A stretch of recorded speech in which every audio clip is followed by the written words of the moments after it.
NTPC, UPP और railway group D सभी के एग्जाम के पॉइंट ऑफ व्यू से बहुत ही इंपॉर्टेंट होगा और यहां से क्वेश्चन पूछे जाने की लगभग हर संभव प्रयास भी किया गया और यहां से क्वेश्चन पूछे जाने की संभावना भी है। ठीक है, चलिए अब इसी साथ में चलते हैं। हिम्मत मत हारना, चाहे मंजिल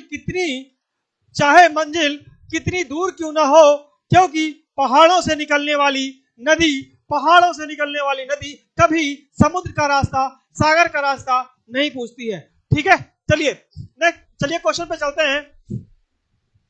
ये RRB NTPC 2024-25 railway group D और रीजनिंग का प्रैक्टिस सेट नंबर 5 पढ़ोगे कहीं से, आएगा यहीं से। ठीक है, चलिए क्वेश्चन नंबर देखते हैं।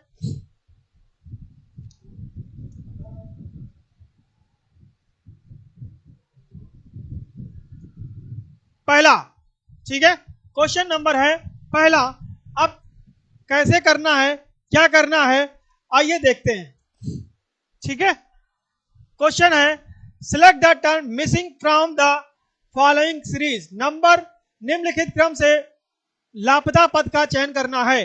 तो क्या करना है, किस तरीके से करना है, तो इस बात को ध्यान रखना है। चलिए, जैसे ये लिखा है जीपीडब्ल्यू, जीपीयूडब्ल्यू, जीआईपीयूडब्ल्यू, जीआईपीएसयूडब्ल्यू, आगे क्या होगा। तो आपको क्या ध्यान देना है, इस बात को बहुत ध्यान से समझना और सुनना होगा। ठीक, चलिए जीपीडब्ल्यू। अब यहां से क्या हुआ, जीपीडब्ल्यू यहां पे भी है, यहां पे सब में है, लेकिन एक एक लेटर बढ़ता गया है और कौन सा है, किस तरीके से, आइए देखते हैं। डब्ल्यू से पहले यू आ गया यहां पे, बाकी वैसे ही है। तो डब्ल्यू होता है आपका 23, यू होता है 21, यानी कि लास्ट वाले लेटर से 2 लेटर कम आ गया। यहां पे नेक्स्ट वाले में जो स्टार्टिंग का है ये होता है 7 और आई आ गया 9। ठीक, तो बाकी का जो था वैसे रहेगा और नेक्स्ट वाले में आई आ गया। ठीक, तो 2 लेटर इंक्रीमेंट हो गए। ठीक है, चलिए नेक्स्ट देखते हैं। अब इसका क्या मतलब है, ये क्वेश्चन अब इसके आगे वाले में ये है, तो इसके आगे वाले में फिर इस यू किससे पहले कुछ आना चाहिए, तो यू से पहले आया यस और यू होता है 21, तो और यस होता है 19। यस क्या होता है 19, तो इसका मतलब अब आगे यस यू डब्ल्यू तो सेम रहेगा, लेकिन जी आई भी सेम रहेगा। और इसके साथ साथ आपको क्या करना है कि अब इससे पहले वाले में लास्ट वाले से बढ़ा था, आया था, तो अब क्या है, आई के बाद आएगा, तो आई के बाद आई होता है 9, 2 बढ़ेगा तो आ जाएगा 11, 11 होता है के, तो हो जाएगा जे आई जी आई के, जे जी आई के एस यू डब्ल्यू, तो जे जी आई के एस, जे जी आई के yes S U W, sorry एक मिनट, जी आई के और पी भी है, जी आई के फिर पी हो जाएगा, तो यहां से आपका जे आई की पी भी है, तो पी भाग नहीं जाएगा, यही रहेगा। तो ये ऑप्शन नंबर आपका डी सही होगा, जे आई के पी यस यू डब्ल्यू, यानी कि answer number option number D. इस क्वेश्चन को बहुत ही ध्यान से समझिएगा, इस तरीके से क्वेश्चन पूछे जाने की संभावना अधिक होती है। ठीक है, चलिए नेक्स्ट क्वेश्चन चलते हैं।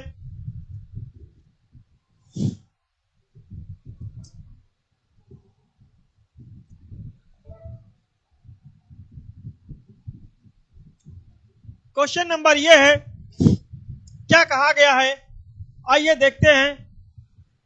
ये आपका हो जाएगा एक बेंच पर है, ठीक है, एक बेंच पर बैठी 5 लड़कियां का फोटोग्राफ लिया जाना है। अब 5 girls are sitting on a bench to be photograph. Sejal is to the left of Rashmi and to the right of Binni. अब आप एक बेंच है, तो बेंच एक सीधी रेखा में होगी, तो आओ देखते हैं। ये आपकी मान लो बेंच है, 1 मिनट, अब थोड़ा सही रहेगा। चलिए अब आइए, एक मान लो ये बेंच है, 1 2 3 4 और 5। आपसे कहा गया है कि ये 5 लोग एक बेंच पर बैठे हैं।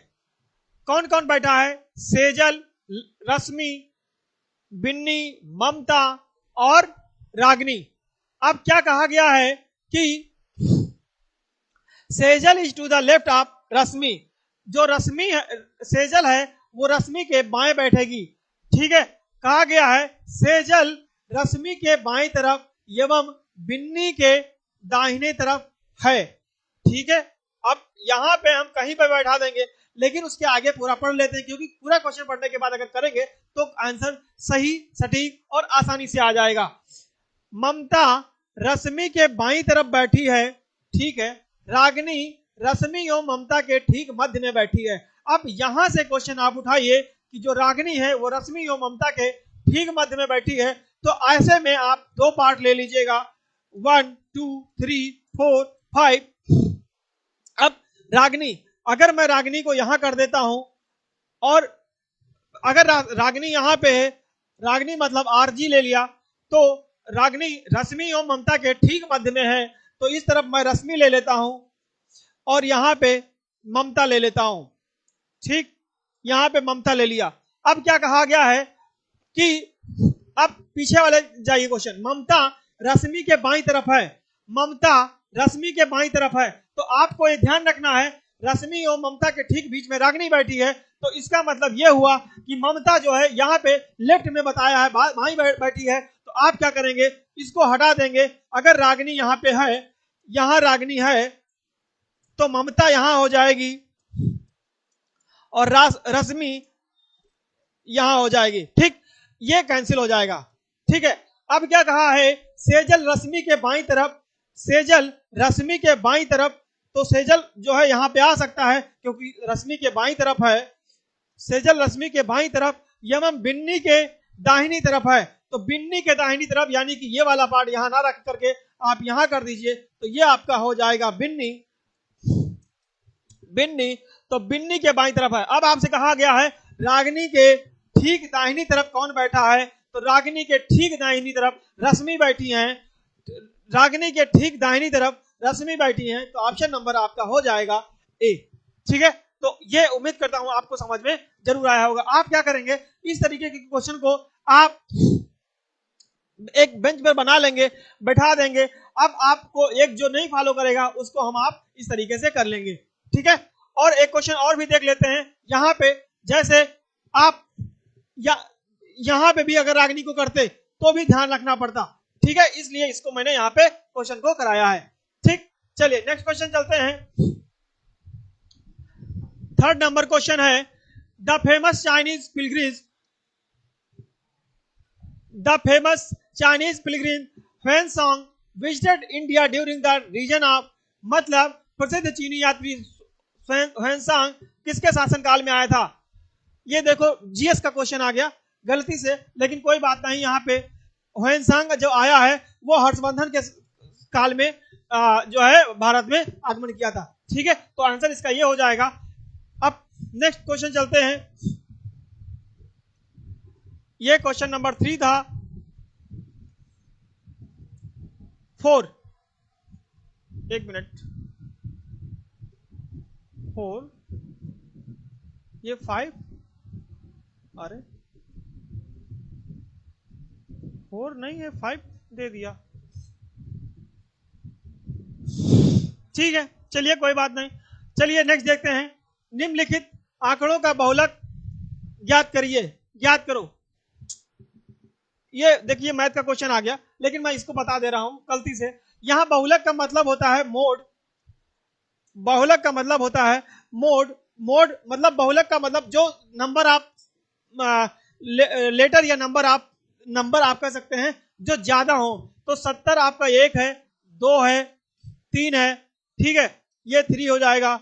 और यहाँ पे 80 और 80 यानी 2 है, तो एक नहीं हो जाएगा। 90 ये भी 2 है, ये भी नहीं होगा। और 75 एक ही है, 65 2 है, तो आपका मोड हो जाएगा 70। ठीक है, चलिए नेक्स्ट क्वेश्चन चलते हैं। इंडिका के लेखक मेगास्थनीज इंडिका के लेखक मेगास्थनीज, ये जीएस का आ गया है। चलिए नेक्स्ट क्वेश्चन चलते हैं। 7 नंबर क्वेश्चन है,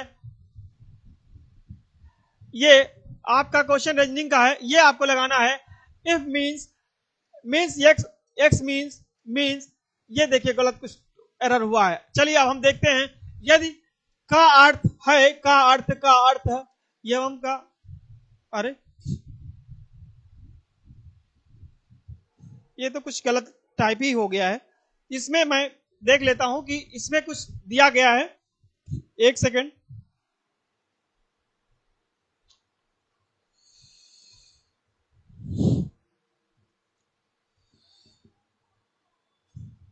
एक सेकेंड दोस्त।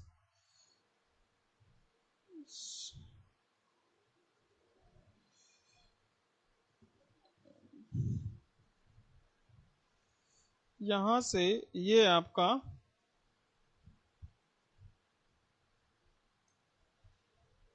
देखिए यहां पे है, ये मैं लिख दे रहा हूं, क्वेश्चन में गलती हो गई है।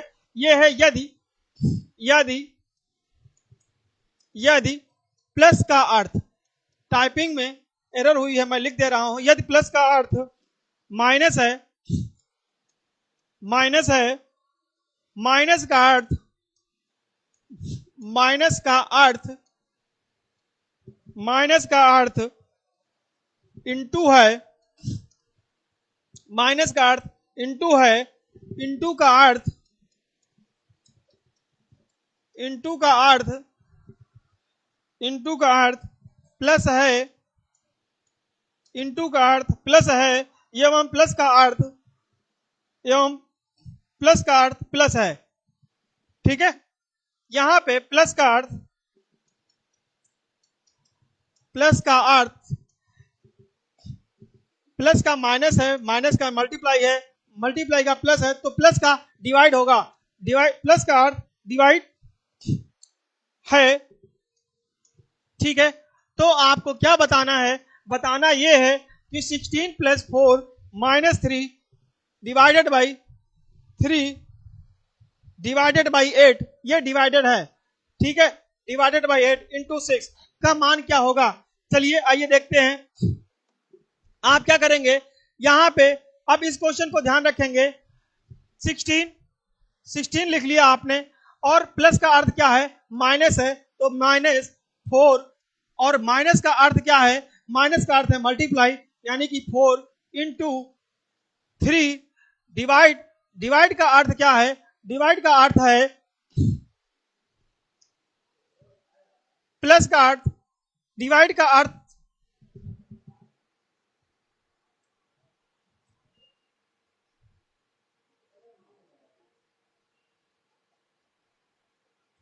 ये प्लस का अर्थ प्लस ही है, कुछ मिस्टेक लग रहा है यहाँ पे, प्लस का अर्थ प्लस दिखा रहा है। तो आप चलिए प्लस लिख करके देख लेते हैं। 8 इंटू प्लस हो जाएगा 6, तो ये कितना हो जाएगा? 16 माइनस 12 प्लस 14। कुछ टाइपिंग एरर दिख रही है। इसका आंसर आपका 16/3 आएगा। इसका ऑप्शन आपका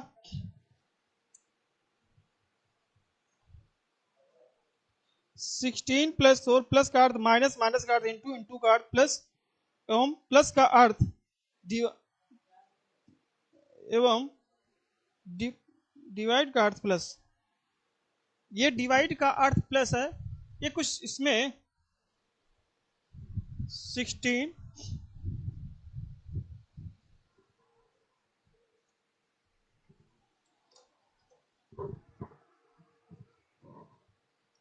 एक मिनट में जाएगा।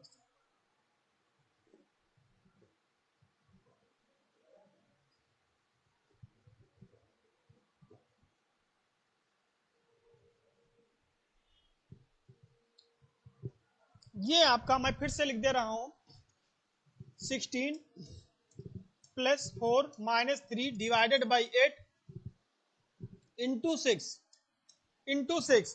ठीक है, तो ये आपका आ जाएगा, डिवाइड का अर्थ प्लस है, डिवाइड का अर्थ, डिवाइड का अर्थ क्वेश्चन में प्लस है। तो अब आप देखिए, लगाते हैं हम लोग, यहां पे इसको इरेज कर देते हैं, ठीक है। चलिए 16 प्लस का अर्थ माइनस है तो -4, और माइनस का अर्थ है इंटू, +3, और डिवाइड है तो डिवाइड का अर्थ आपका प्लस है, तो प्लस आपका 8, और इंटू का अर्थ आपका हो जाएगा, इंटू का अर्थ प्लस हो जाएगा, तो ये प्लस। अब आप देखिए 16 -12 +8 +8, और ये आपका लास्ट में 6 है, तो इंटू का अर्थ प्लस होता है,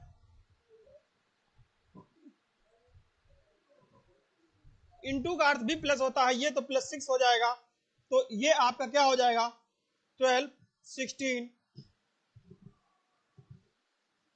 12, यहां पे +8 और ये 16, ये 14 हो जाएगा, तो कितना हो जाएगा 14 और 8 22,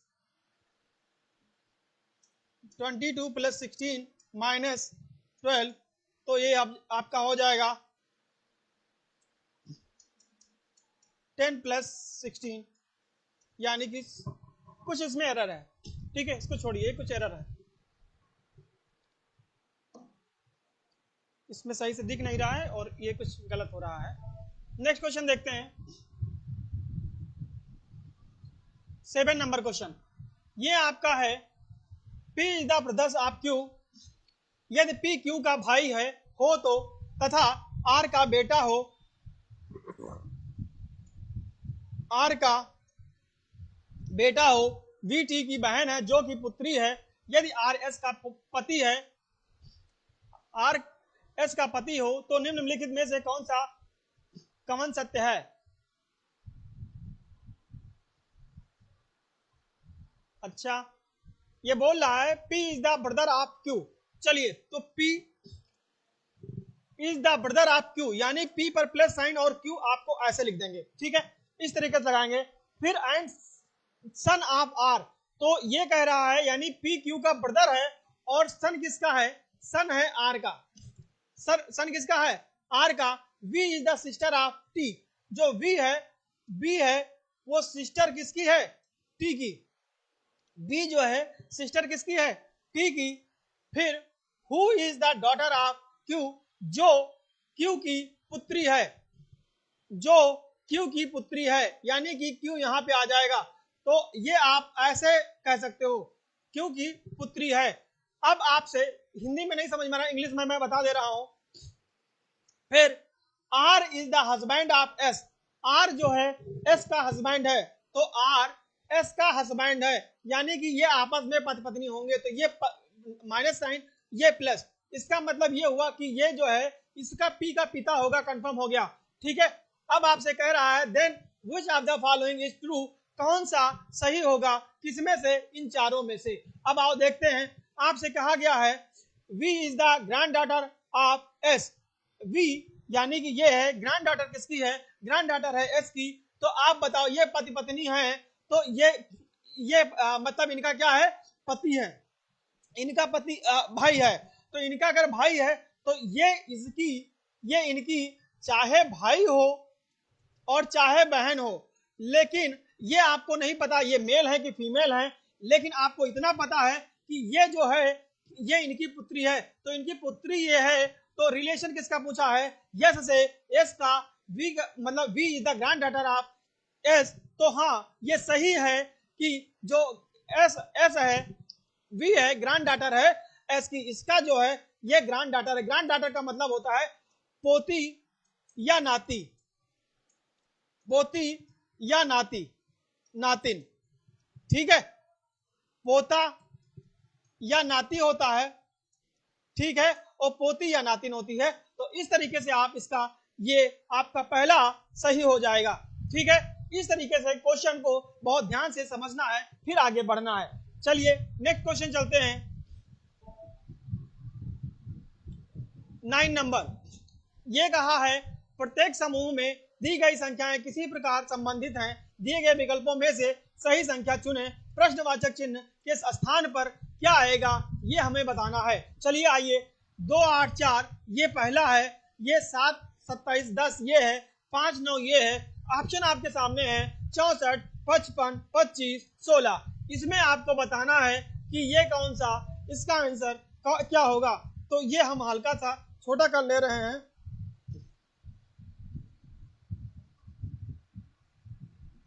बस ठीक है। अब आप क्या करेंगे, अब आप क्या बताएंगे, तो ये आपसे कैसे क्वेश्चन आएगा, तो ये एग्जाम के पॉइंट ऑफ व्यू से बहुत इंपॉर्टेंट है और ये आया हुआ क्वेश्चन भी है। जैसे अब यहाँ 8 है बीच में, यहाँ 27 है, यहाँ ये है, यानी कि कोई नंबर आप लेते तो ज्यादा आएगा, लेकिन ये आया कहाँ से, तो 2 को 4 से मल्टीप्लाई करिए तो 2 इंटू 4 बीच में आया 8, ठीक है। हम यहाँ पे भी अप्लाई करते हैं तो 7 को 10 से करेंगे तो आएगा 70, दिया गया है 27, इसका मतलब ये गलत है, ये नहीं होगा, ठीक है। नेक्स्ट क्या करेंगे, तो जब ये फॉलो नहीं किया तो कुछ और देखो, कुछ और क्या देखोगे, तो 2 यानी कि अब इससे माइनस करके देखो तो 4 - 2 का क्यूब करोगे तो आएगा 2 का क्यूब यानी कि 8। आपका ए आपका मैच किया। अगला देखो, यहाँ पे अगर करता है तो अगले में फॉलो करेगा, तो यहाँ पे 10 - 7 का क्यूब तो आपका आएगा 3 का क्यूब, और 3 का क्यूब होता है 27। तो इस प्रकार ये वाला ऑप्शन लाई कर गया है। अब आपको यही अप्लाई करना है, तो 9 - 5 का क्यूब करेंगे तो 4 का क्यूब आएगा यानी कि 64 आ जाएगा आपका आंसर। तो इस तरीके से आपका पहला आंसर सही हो जाएगा, ठीक है। चलिए नेक्स्ट क्वेश्चन चलते हैं। 10 नंबर क्वेश्चन,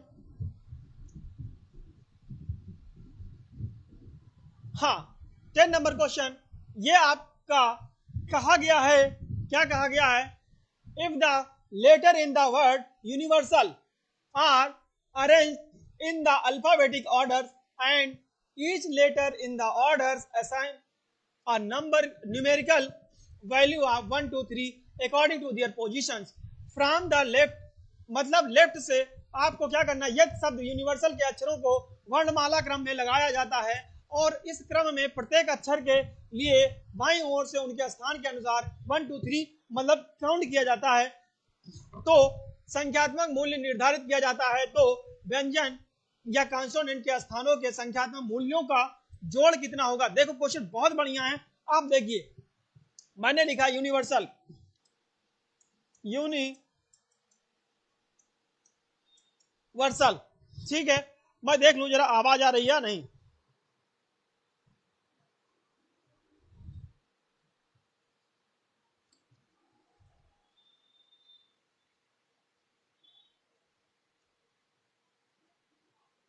चलिए नेक्स्ट है, आ रही है।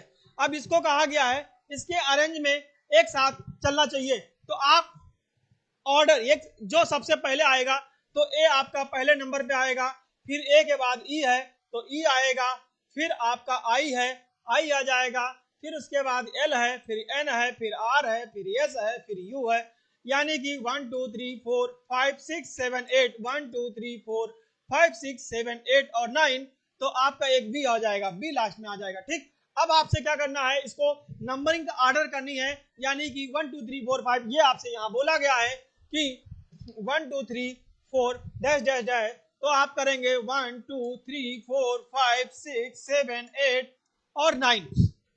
अब आपसे क्या कहा गया है कि व्यंजन व्यंजन यानी कॉन्सोनेंट के स्थानों को संख्यात्मक मूल में जोड़ना है, जो करना है, तो आप ये आपका नहीं हो जाएगा क्योंकि ये क्या है, वावेल है, ये क्या है, वावेल है, और ये भी आपका वावेल है, ठीक। आप छोड़ दो। अब क्या बचा, ये आपका बचा, इन दोनों को ऐड कर दो और इधर 9 को, तो करिए 4 5 6 7 और 9, तो 4 5 9 6 15 15 और 7 22 22 प्लस 9 आपका आंसर आ जाएगा 31। तो आपका आंसर नंबर डी सही हो जाएगा। उम्मीद करता हूं आप लोगों को समझ में जरूर आया होगा, ठीक है। तो ये एग्जाम के पॉइंट ऑफ व्यू से बहुत इंपॉर्टेंट है, हमको कैसे लिखना है इस तरीके से मैं फिर से रिपीट कर दे रहा हूं। आपने क्या किया, पहले यूनिवर्सल पूरे लिख लिया, उसके बाद कहा गया है कि ये अक्षरों को वर्णमाला क्रम में लगाया जाए, वर्णमाला क्रम का मतलब होता है जो दिए गए हैं उनको एक तरफ से लिखा जाए, कौन पहले आएगा उसके बाद उसके बाद उसके बाद अकॉर्डिंग टू गिवन क्वेश्चन। ठीक है, फिर उसकी नंबरिंग क्या की गई है, 1 2 3 से की गई है, वो किस नंबर पे आता है ये कोई मायने नहीं रखता है, आपको 1 से लेकर के जितने नंबर तक है वहां तक काउंट करना है। उसके बाद कंडीशन कहा गया है कि सिर्फ कॉन्सोनेंट यानी व्यंजन को आप क्या करेंगे, ऐड करेंगे। तो आप पहले उनकी नंबरिंग देख लिया क्या क्या है, उनको ऐड कर दिया, आंसर आपको मिल गया 31। तो इस तरीके से आपको क्वेश्चन ध्यानपूर्वक पढ़ने के बाद आंसर को सही और सटीक लगा सकते हैं। ठीक है, चलिए नेक्स्ट क्वेश्चन चलते हैं।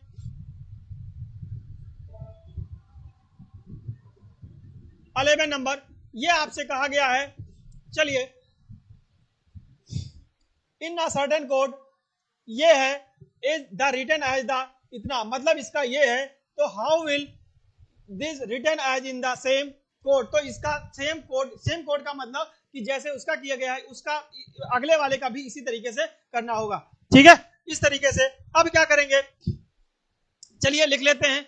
लिखेंगे तो क्या आएगा, यहां से आप ए जेड जी आई, अरे यार ये जो है मैंने कोडिंग वाला कर दिया, हमको पहले क्या करना है जो लिखा है, तो ये आपका Z I G Z A G G I N G. ठीक है, अब नंबर ऑफ लेटर हैं कितने, 1 2 3 4 5 6 7 8 9 10। आप क्या करेंगे, एक बार मैंने आपको बताया था कि जब नंबर ऑफ लेटर ज्यादा होते हैं तो आप उसका पार्टीशन कर दीजिए। 10 है तो हम 5 5 में कर देंगे ताकि इसकी कोडिंग करने में आसानी हो जाए, यही बात ध्यान रखना है। चलिए नेक्स्ट क्वेश्चन देखते हैं, इसका कोडिंग देखते हैं। ये आपका आया है ए जेड जी आई जी। ठीक है, ए जेड जी आई और जेड है, सॉरी ये जेड है, तो आप जेड, अब इसमें कर देंगे जेड के बाद में जी एन आई जी और जी।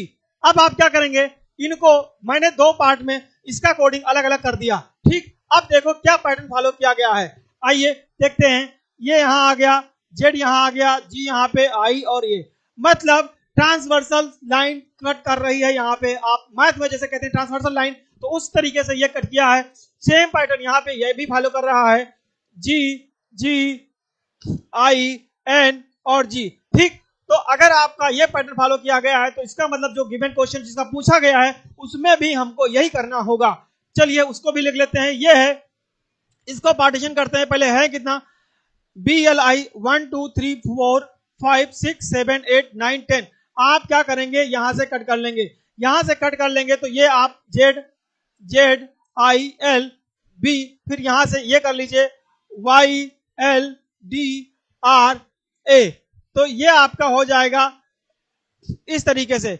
आपका क्या करेंगे, Z Z I L B, Z I L B, तो ये एल एल है तो ये कैंसिल हो जाएगा, जेड आई एल बी यहाँ पे भी है, जेड आई एल बी यहाँ पे भी है, फिर Y L D Y L D R A, पहला ऑप्शन आपका सही हो जाएगा। ठीक है, तो इस तरीके से आप क्वेश्चन को देखेंगे समझेंगे तभी जाके क्वेश्चन का आंसर आएगा। आप क्या करेंगे, आपको सबसे पहले देखना है नंबर ऑफ लेटर कितने दिए गए हैं, अगर ज्यादा हैं यानी कि 5 से अगर ज्यादा आ रहे हैं तो आप क्या करेंगे, फिर आप क्या करेंगे उसके पार्टीशन कर लीजिए। पार्टीशन क्या, 10 नंबर ऑफ लेटर थे, 5 5 कर लिया, वो एक दूसरे को ट्रांसवर्सल पे शो कर रहे हैं, नंबर ऑफ सेम लेटर। ठीक है, सेम लेटर मतलब वही सिर्फ करना है, कोई इंक्रीजिंग डिक्रीजिंग प्लस माइनस कुछ नहीं हो रहा है। तो इस तरीके से मैंने अप्लाई किया तो ये आपका आंसर बन करके आ गया। ठीक है, चलिए नेक्स्ट क्वेश्चन चलते हैं।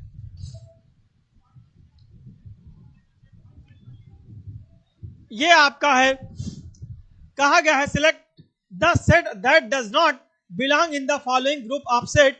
नीचे दिए गए सेटों के समूह में उस सेट का चयन करें जो मेल नहीं खाता है।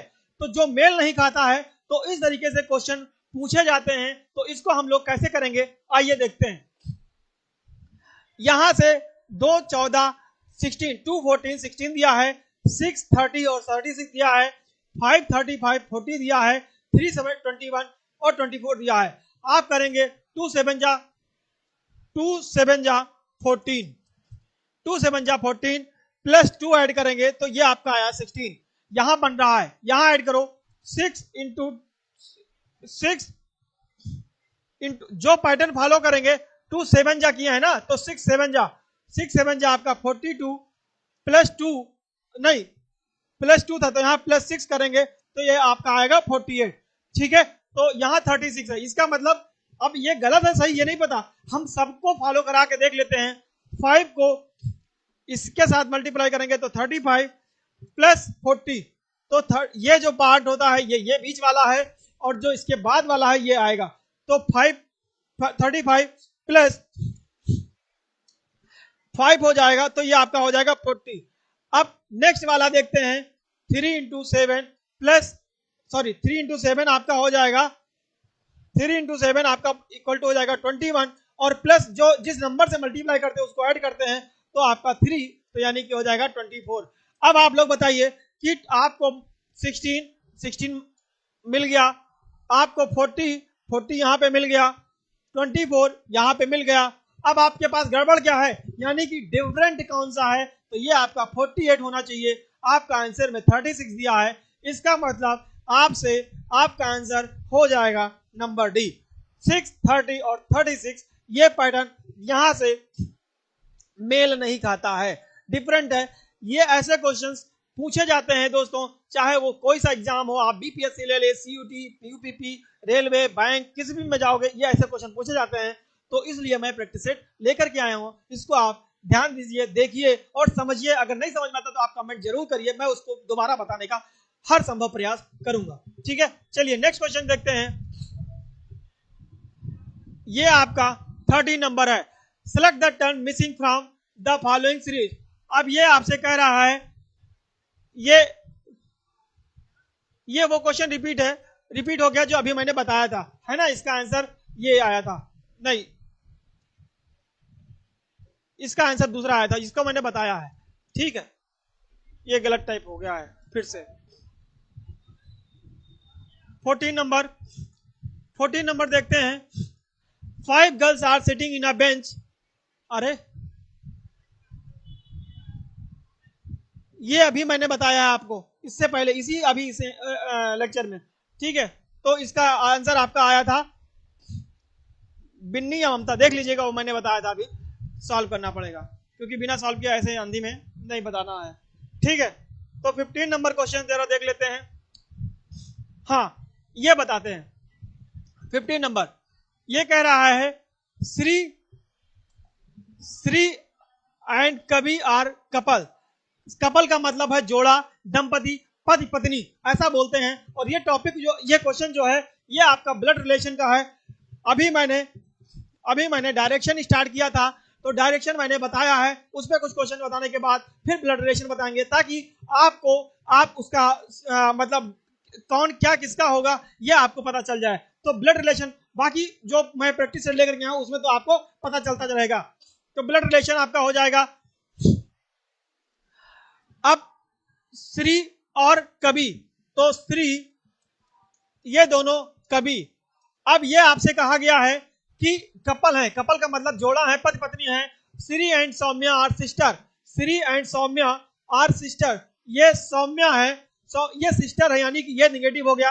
अब ये पति पत्नी है तो इसका मतलब ये पति हो गए। ठीक है, आपको यही ध्यान रखना है भाई, ये इसकी बहन है। तो अगर ये दोनों आपस में बहनें हैं तो जो जिससे शादी हुई होगी तो शादी किससे होगी, मेल से होगी। तो मेल का मतलब ये पार्ट यानी कि कवि जो होंगे वो आपके इसके पति हो जाएंगे और फिर मतलब मेल हो जाएंगे। चलिए नेक्स्ट कहा है कि संपू की कवि की बहन है, संपू कवि की बहन है। तो यहाँ संपू आ जाए, संपू जो है कवि की क्या है, कवि की बहन है। तो अब मतलब सौम्या जो है श्री की बहन है और संपू जो है वो कवि का बहन है। तो आपको बताना क्या है, श्री की क्या लगती है, यानी कि how is Shri to Shri.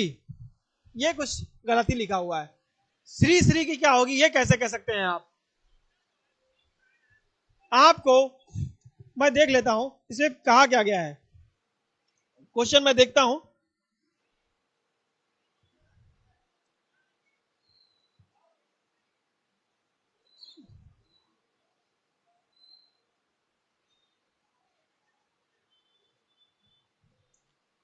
एक सेकंड जरा रुक जाइए।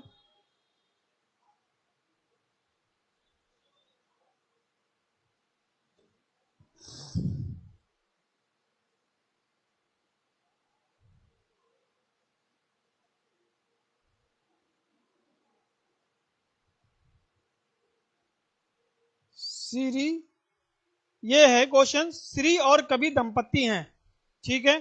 फिर उसके मैं कहा श्री और समयु बहनें हैं।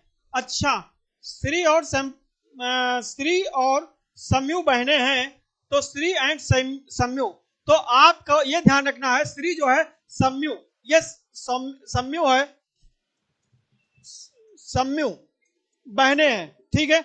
मैं क्वेश्चन ही देख ले रहा हूं, बहनें हैं, समयु कवि की बहन है,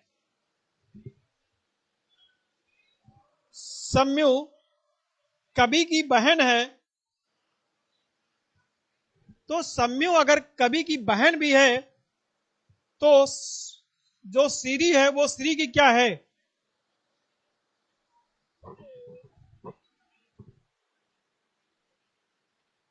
इसमें आपको आप क्या करेंगे, इसका मतलब यह है कि जो समयु जो है ये रिलेशन आपसे पूछा गया है, तो इसकी जो ये होगी वो आपकी या तो सिस्टर, मतलब सिस्टर इन लॉ तो हिंदी में हो जाए, इंग्लिश में हो जाएगा, ननद, भाभी, साली, इन सबको आप लिख सकते हैं, ठीक है। तो ये ऑप्शन आपका सही हो जाएगा, ठीक है। चलिए नेक्स्ट देखते हैं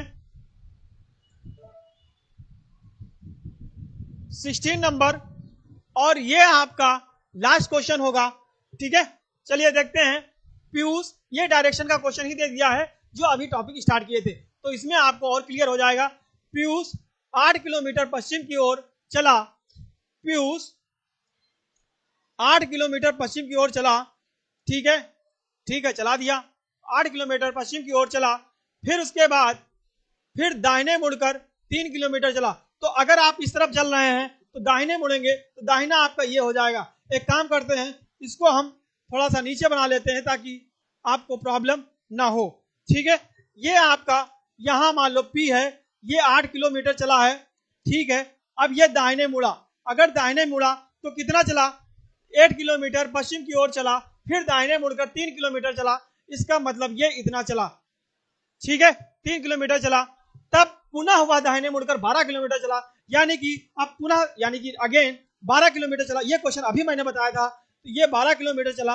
अब 12 किलोमीटर, आप 8 है ये, तो इससे थोड़ा सा ज्यादा हो जाएगा, 12 किलोमीटर चला, तो प्रारंभिक बिंदु से वह कितनी दूरी पर है, तो प्रारंभिक बिंदु इसका ये है, ये ध्यान रखना है। प्रारंभिक बिंदु यानी स्टार्टिंग पॉइंट, शुरुआत से जो मैंने अभी बताया था, तो इससे इसकी दूरी क्या है ये आपसे पूछा है, तो आपको ये ध्यान रखना है कि ये 8 किलोमीटर, तो यहां पे भी 8 किलोमीटर हो जाएगा।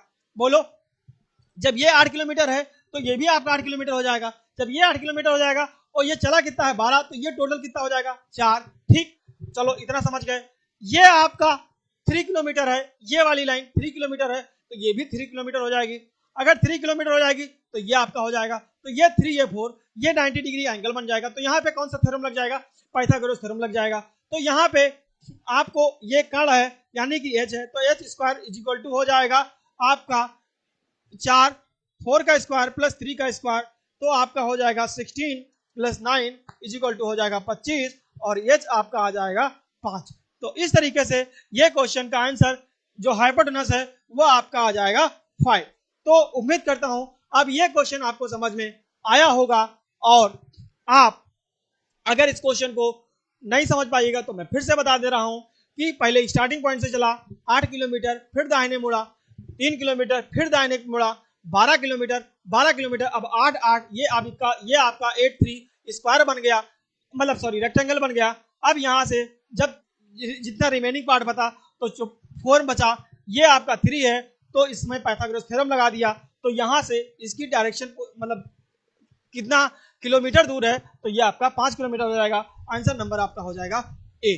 ठीक है, तो उम्मीद करता हूं आप सब में आया होगा। बाकी नेक्स्ट प्रैक्टिस सेट में मैं लेकर के आऊंगा। ठीक है, थैंक यू क्लास।